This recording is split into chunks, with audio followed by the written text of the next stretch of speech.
কোনো রকম অশান্তি, বড় হিংসার ঘটনা ছাড়াই ভোট প্রক্রিয়া তো শেষ হয়েছিল ২ দফায়। কিন্তু পুনর্নির্বাচন ছাড়া ভোট বোধহয় সম্ভব হলো না। বোধহয় কেন হলোই না, শেষমেশ ১৫টা বুথে পুনর্নির্বাচনের একেবারে সিদ্ধান্ত ঘোষণা করে দিয়েছে নির্বাচন কমিশন। এর মধ্যে যেমন রয়েছে মগরাহাট পশ্চিমের ১১টি বুথ, ডায়মন্ড হারবারের ৪টি বুথ।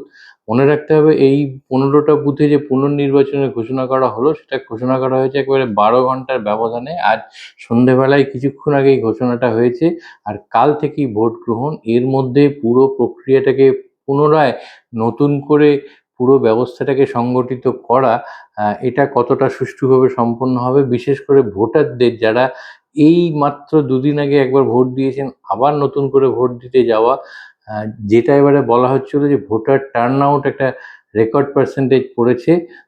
যদিও তাই নিয়ে অনেক রকমের ব্যাখ্যা হয়েছে, ডিনোমিনেটর কমে এসছে, কিন্তু যে কোনোভাবেই হোক ভোটার পার্সেন্টেজ বেড়েছিল। তো এইবারে পুনর্নির্বাচনে কিন্তু বা পুনরায় যে ভোট গণনা হবে তাতে কিন্তু ভোটার পার্সেন্টেজ বাড়ার সম্ভাবনা কমই থাকবে, কারণ এত ঘন মানে জাস্ট ২-৩ দিনের ব্যবধানে আরেকবার ভোট দিতে যাওয়া অনেকেই পছন্দ না করতে পারেন। আগের বার হয়তো অনেকে যারা এসছিলেন, বাইরে থেকে এসছিলেন, তারা আবার এতদিন থেকে পরের বার ভোট দিয়ে যাবেন, এটা মনে করার কোনো কারণ নেই। তো যাই হোক, আরও কিছু জায়গায় হয়তো পুনর্নির্বাচন ঘোষণা করা হবে, কারণ ফলতা কেন্দ্রের প্রায় ৩০টা জায়গা থেকে অভিযোগ আছে। মোট ৭৭টা বুথে থেকে নানান অভিযোগ এসছিল, যে অভিযোগগুলো নির্বাচন কমিশন খতিয়ে দেখছে। মূলত কিন্তু দক্ষিণ ২৪ পরগনার বিভিন্ন জায়গা থেকেই, বুথ থেকেই এই অভিযোগগুলো এসছে। এখানে খুব ইন্টারেস্টিং জায়গা যেটা, যে ফলতায়, যেখানে এবার উত্তরপ্রদেশ থেকে যিনি একেবারে পুরো ওই সিংঘম নামটাই বহন করে এসেছিলেন পুলিশ অবজারভার হিসেবে সমস্ত গন্ডগোল অশান্তি থামানোর জন্য, তার জায়গা থেকেই কিন্তু একটা বিপুল সংখ্যক ৩০টা জায়গা থেকে অভিযোগ এসছে, যেগুলো নিয়ে সিদ্ধান্ত ঘোষণা করা হবে। আমার মনে হয় না আজকে আর এরপরও রাতে ঘোষণা করা হবে। হয়তো সেটা হলে রবিবার আরেকটা পুনর্নির্বাচন আমরা দেখতে পারি। তো এই পুনর্নির্বাচনকে কেন্দ্র করে দুটো দিক দেখার, একটা, নির্বাচন কমিশন দ্বিতীয়বার এত কম ব্যবধানে নির্বাচনটা সুষ্ঠুভাবে পরিচালনা করতে পারে কিনা, তার যে পর্যাপ্ত পুলিশি ব্যবস্থা সেটা আয়োজন করতে পারে কিনা, এবং ভোটাররা যারা ইতিমধ্যেই পশ্চিমবঙ্গে রেকর্ড ভোট পড়েছে বলে একটা অনন্য নজির স্থাপন করেছিল, এই পুনর্নির্বাচনেও সেই রকম একটা আরেকটা নজির গড়তে পারে কিনা সেটাও দেখার। শুধু পুনর্নির্বাচন নয়, এখন ওই স্ট্রং রুমকে পাহারা দেওয়াকে কেন্দ্র করেও ভোট গণনার আগে একটা টানটান উত্তেজনা চলেছে। আমরা দেখেছি কালকে প্রায় মাঝরাত পর্যন্ত মুখ্যমন্ত্রী মমতা বন্দ্যোপাধ্যায় নিজে সাখাওয়াত স্কুলে উপস্থিত ছিলেন স্ট্রং রুম পাহারা দেওয়ার জন্য। নেতাজি ইন্ডোরে কুণাল ঘোষ, শশী পাজা, বিজেপির থেকে তাপস রায় এবং অন্যান্যরা গিয়েছিলেন। নানান বাদানুবাদ, এইকে কেন্দ্র করে যে ছবি ফুটেজ চতুর্দিকে যেগুলো ঘুরে বেড়াচ্ছে সমাজ মাধ্যমে এবং মেইনস্ট্রিম মিডিয়াতে, সেখান থেকে তার দুরকম ব্যাখ্যা হচ্ছে। কেউ বলছেন যে শাসক দল এই রাজ্যের মমতা বন্দ্যোপাধ্যায়ের নেতৃত্বাধীন তৃণমূল কংগ্রেস, তাদের ভয়ের প্রকাশ পাচ্ছে, তারা টেনশনে আছে, চাপে আছে, তাই এই সমস্ত নাটক তৈরি করা হচ্ছে। অন্যদিকে কিন্তু এর একটা অন্য ব্যাখ্যাও হতে পারে, যেটা সেইভাবে সামনে আসছে না, তা যে কোনো কারণেই হোক, যে জয়ের ব্যাপারে নিশ্চিত হয়ে কিন্তু ভোটের আগে যেরকম একটা নানান অপটিক্স তৈরি করেছিল বিজেপি নেতারা, এই গণনার পূর্বে নানান রকমের অপটিক্স তৈরিরও একটা বলা যেতে পারে প্রক্রিয়া চলছে, এবং একেবারে নিশ্ছিদ্র করতে চাইছে যে ভোট গণনার সময় যদি কোনো রকমের গণ্ডগোল না ঘটে, মানে যারা মমতা বন্দ্যোপাধ্যায়কে দীর্ঘদিন ধরে দেখেছেন, কভার করেছেন, তারা নিশ্চয়ই আমার সঙ্গে হয়তো অনেকটা সহমত হবেন। সাধারণত যেটা দেখা হয় যখন মমতা বন্দ্যোপাধ্যায় চাপে থাকেন, যেটাকে বিরোধী শিবির দেখানোর চেষ্টা করছে যে উনি চাপে আছেন, ভয়ে প্রায় পরাজয় স্বীকার করে নিয়েছেন, সেগুলোরই বহিঃপ্রকাশ এগুলো। আমার কিন্তু মনে হচ্ছে কোথাও যেন এটা উল্টোটাও হতে পারে, কারণ সাধারণত যারা ওই বললাম দীর্ঘদিন ধরে মমতাকে দেখেছেন, অনেক দিন ধরে মমতা বন্দ্যোপাধ্যায়ের রাজনৈতিক উত্থানটাকে লক্ষ্য করে আসছেন, তারা জানেন সাধারণত এই ধরনের কোনো ভয় বা আশঙ্কার ব্যাপার থাকলে তখন কিন্তু মমতা বন্দ্যোপাধ্যায়ের প্রতিক্রিয়াগুলো একটু অন্যরকম হয়। কালকে কিন্তু উনি বুথে গেছেন, কিন্তু ওনার রিয়াকশনগুলো যদি দেখেন, অত্যন্ত কাম অ্যান্ড কুল ছিল। বেরিয়ে এসে উনি কিন্তু অভিযোগের কথা বেশি বলেননি, না বলে অনেক পজিটিভ টেনারে উনি বলতে চেয়েছেন, আমি এখানের যারা কর্মী তাদের রাতে থাকার ব্যবস্থার কথা বলেছি, শেডের কথা বলেছি, সংবাদ মাধ্যমের জন্যে শেডের ব্যবস্থার কথা বলেছি, রাত্রিরে থাকবে, আমি ওয়াশরুমের ব্যবস্থার কথা বলেছি, যাতে বাথরুম যাওয়ার কোনো অসুবিধে না হয়। এইগুলো কিন্তু খুব কুল হেডে যখন উনি এগুলো করেন তখন মনে করে রাখতে হবে কিন্তু উনি ভেতরে ভেতরে একেবারে একটা স্থির নিশ্চিত আছেন। আশঙ্কা থাকলে কিন্তু ওনার রিয়াকশনগুলো অনেক অন্য রকমের হয়। আমরা একসময় দেখেছি ওনার ওই সেই কালো চাদর জড়িয়ে নেওয়া, হৈ হৈ করা। একসময় ভোটের পরে উনি দীর্ঘদিন 3 দিন 4 দিন ঘর থেকে বের হননি। এইরকম প্রতিক্রিয়াটাই কিন্তু যারা মমতা বন্দ্যোপাধ্যায়কে চেনেন তারা বলতে পারবেন যে এটাই স্বাভাবিক ওনার থেকে। আশঙ্কার কোনো রকমের যদি সম্ভাবনা থাকে বা আশঙ্কা থাকে তাহলে এরকমই করেন। তো সেদিক থেকে দেখতে গেলে এই যে একটা খুব বেশি করে যেটা প্রচার করা হচ্ছে যে উনি পরাজয় স্বীকার করে নিয়েই এরকম তার বহিঃপ্রকাশ হচ্ছে, সেটা নাও হতে পারে। এটা একটা স্ট্র্যাটেজির কারণ আরেকটা ব্যাপার হচ্ছে যে কর্মীদের মনোবলটাকে একেবারে চাঙ্গা রাখা, যে চতুর্দিক থেকে এক্সিট পোল হোক বা অন্যান্য প্রচার হোক যে বিজেপির জয় হয়ে গেছে, তাদের সরকার গঠন হয়ে গেছে।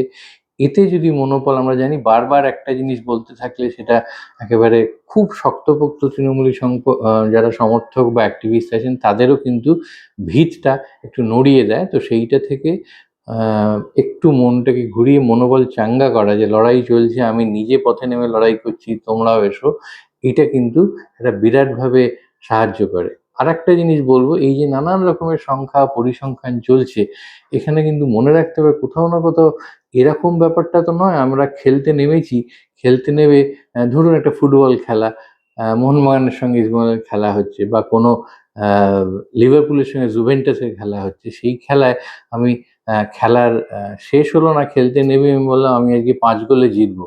সেই 5টা গোল যে হবে তার ভিত্তিটা কোথায়? কে আমার লেফট উইঙ্গার, কে আমার রাইট উইঙ্গার, কে আমার স্ট্রাইকার, গোলটা কে করবে, স্ট্রাইকার কে, বিরোধী দলের কোন একে কিভাবে আটকাবো, কাকে ম্যান মার্কিং হবে, নো, সেই রকম না থেকে শুধু যদি একটা বলা হয় যে 5 গোলে জিতবো, তার যেমন কোনো ভিত্তি না থাকে, এই যে নানান সংখ্যা জিতলাম, আপনি যারা যারা বলছেন, সে আমি কোনো দলের কথা বলতে চাইছি না, হয়তো নানান দুপক্ষেরই নানান রকমের সংখ্যা ছড়ানো হচ্ছে, তার একটা ভিত্তি থাকা দরকার যে আমরা এই আসনে যারা কিন্তু বিজেপির থেকে বলছেন আমরা 180টা পাবো, 190টা পাবো, 200টা পাবো, একটা বিরাট বিপুল সংখ্যাগরিষ্ঠতা নিয়ে আসবো, তাদের কিন্তু আপনি যদি বুথ কনস্টিটিউয়েন্সি ধরে ধরে বলতে চান, তারা কতটা স্ট্রাকচার্ড ওয়েতে এটাকে দাঁড় করাতে পারবেন যে এই সিটগুলো আমাদের এই কারণে জয় হবে, একটা ওভারঅল এরকম বলা যায় না যে আমি 294-এর মধ্যে 200টা আসন পাবো। ওই আসনগুলোকে জাস্টিফাই করতে হয়, সাবস্টেনশিয়েট করতে হয়।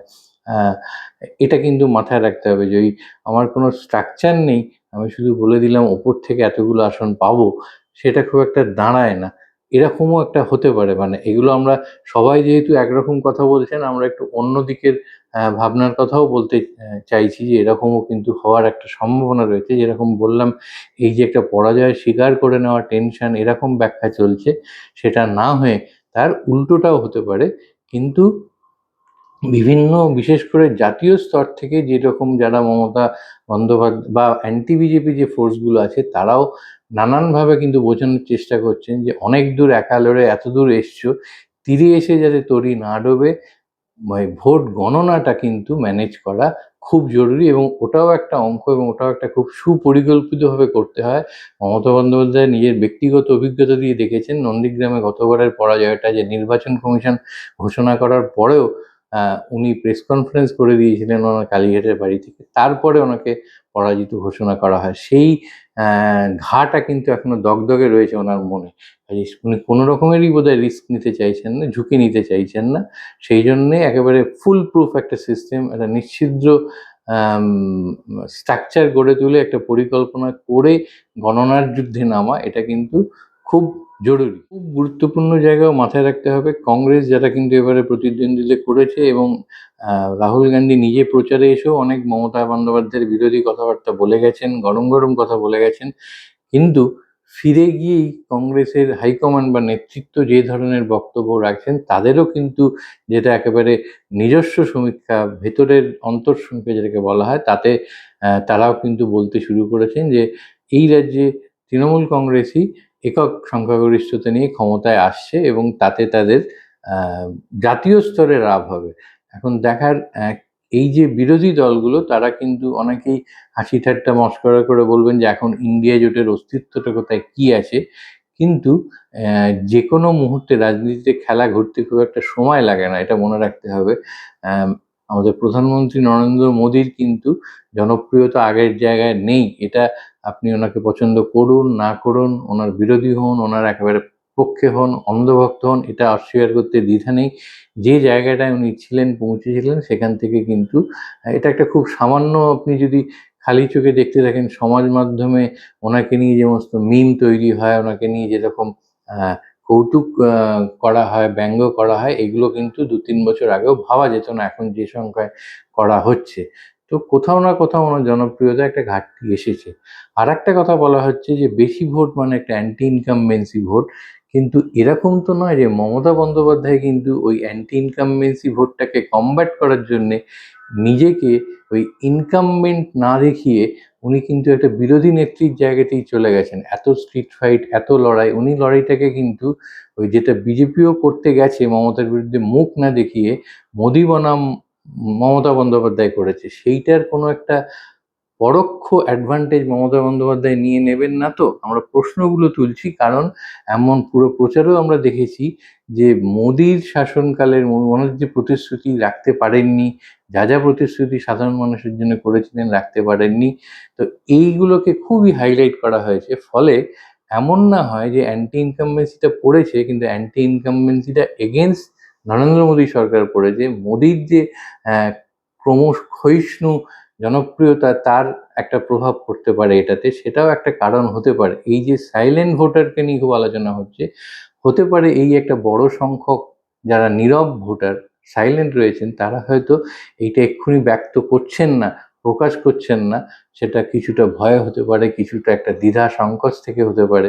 অনেকেই নিজেকে গুটিয়ে রাখেন, দেখি কি হয় তারপরে বলবো। দেখবেন নির্বাচন ঘোষণা গণনা যখন শুরু হয়ে যাবে তখন কিন্তু যারা এখন নীরব আছেন, সাইলেন্ট আছেন, তারা অনেকেই কথা বলতে শুরু করবেন। সেটার জন্যও কিন্তু অপেক্ষা করতে হবে। কাজেই যে যে বিষয়গুলো এখন উঠেছে তার কিন্তু সবগুলোরই একটা কাউন্টার পয়েন্ট দেয়া যায়। যেমন অ্যান্টি ইনকামবেন্সিটা বললাম, হতে পারে অ্যান্টি ইনকামবেন্সি পড়েছে, কিন্তু এমনও হতে পারে সেই অ্যান্টি ইনকামবেন্সিরা মোদী সরকারের বিরুদ্ধে পড়ে গেছে। যদিও ভোটটা রাজ্যে, কিন্তু প্রচারের ধরনে বা মমতা বন্দ্যোপাধ্যায় তার পলিটিক্যাল অ্যাকিউমেন্ট, উনি মনে রাখতে পারেন কিন্তু অত্যন্ত একজন বলা যেতে পারে ইন্টেলিজেন্ট পলিটিশিয়ান। তার সম্বন্ধে পারসেপশন যাই হোক না কেন, উনি সামহাও ওটাকে ঘুরিয়ে দিয়েছেন, কিন্তু অ্যান্টি ইনকামবেন্সিটা এগেনস্ট মোদি গভর্নমেন্ট হয়ে গেছে। এই যে টেনশনের দিকটা বললাম, ওটারও কিন্তু একটা এরকম হতেই পারে যে ওটা একটা অপটিক্স তৈরি হচ্ছে, স্ট্র্যাটেজি পলিটিক্যাল, যে দলের মনোবলদের চাঙ্গা রাখা গণনার দিন পর্যন্ত। কাজেই সবগুলোরই একটা পয়েন্ট অ্যান্ড কাউন্টার পয়েন্ট আছে। যেটা আমরা বারবার বলি, ভোটারদের মন বোঝাটা এত সহজ নয়। শেষমেশ কি হবে পুনর্নির্বাচনে, আমার মনে হয় না এগুলোর খুব একটা সিগনিফিকেন্ট এফেক্ট পড়তে পারে, কিন্তু তবুও চোখ রাখতে হবে যে পুনর্নির্বাচনে ভোটটা কতটা কমলো, বা ভোটার যেখানে পুনর্নির্বাচন হচ্ছে মনে রাখতে হবে সেখানে কিন্তু আপাতভাবে তৃণমূলের একটা শক্ত ঘাঁটি আছে। কাজেই তারা হয়তো তাদের পকেট বা ডেডিকেটেড ভোটারদের মোবিলাইজ করে ওদিনও ভোট দেওয়াতে পারবে, কিন্তু বিজেপি বারবার তাদের ভোটারদের নিয়ে গিয়ে পুনর্নির্বাচনে নিয়ে যেতে পারবে তো? মানে শুধুমাত্র ওদের ফলস ভোটার, মনে রাখতে হবে এই জায়গাগুলো থেকে কিন্তু হিংসা বা অশান্তির জন্য কিন্তু পুনর্নির্বাচন হচ্ছে না। কমপ্লেনগুলো ছিল অন্য রকমের, ব্যালট বক্সের ওপর কোথাও ওই লাগানো আছে, কোথাও আতর লাগানো আছে বলে অভিযোগ। এই যে অভিযোগগুলোর জন্য ভোট হচ্ছে, এটা কিন্তু মূলত ছাপ্পা ভোট, ফলস ভোট, এটার জন্য। এখানেও মনে রাখতে হবে কিন্তু এবারে জোরদার দাবি করা হয়েছিল নির্বাচন কমিশন এবং কেন্দ্রের শাসক দলের পক্ষ থেকে যে এগুলো এবারে হবে না, প্রায় জিরোতে নিয়ে আসা হবে, কারণ একটা জিরো টলারেন্স নিয়ে ইলেকশন কমিশন চলছিল। তাহলে এগুলো হলো কি করে? ফলতায় আজকে আমাদের অজয় প্রতাপ শর্মা, যাকে সিংহাম হিসেবে বর্ণনা করা হচ্ছিল, তিনি সরাসরি পর্যবেক্ষণ করা সত্ত্বেও এতগুলো জায়গা থেকে অভিযোগ এলো কেন? কতটা উনি দেখেছেন, কি দেখেছেন? তো এই সবগুলো নিয়ে একদিকে যেমন পুনর্নির্বাচনে আমাদের চোখ থাকবে, তেমনি চোখ থাকবে এই যে বিষয়গুলো আমরা বললাম যে অ্যান্টি ইনকামবেন্সি কোন দিকে যাচ্ছে, নীরব ভোটাররা কোন দিকে দিয়েছেন, যারা সাইলেন্ট ভোটার, এবং টেনশনটা আসলে টেনশন না, একটা পলিটিক্যাল স্ট্র্যাটেজি, এই সবগুলোর দিকে আমাদের চোখ থাকবে। আমরা যেরম বুঝবো, বুঝতে চাইবো বা আমাদের প্রশ্নগুলো আপনাদের মধ্যেও দেবো, এগুলো সবই আর কিছু নয়, জাস্ট ফুড ফর থট আপনাদের জন্য, আমাদের জন্য। গণনা পর্যন্ত এই নিয়েই আমরা টান উত্তেজনায় থাকবো। আমরাও আছি, আপনারাও থাকুন, দেখতে থাকুন headlines Kolkata, headlines Tripura national, এবং এগুলো আপনারা লাইভ দেখতে পাবেন জিও টিভি প্লাসে, ডেলি হান্টে, এবং আমাদের নিজস্ব ইউটিউব চ্যানেল এবং সমস্ত সমাজ মাধ্যমে। আনন্দ আর ভালোবাসার দীপ্তিতে গড়া সমুজ্জ্বল পরমা, ঠিক তোমারই মতো। শ্যাম সুন্দর কোম্পানি জুয়েলার্স, আগরতলা, উদয়পুর, ধর্মনগর, কলকাতা।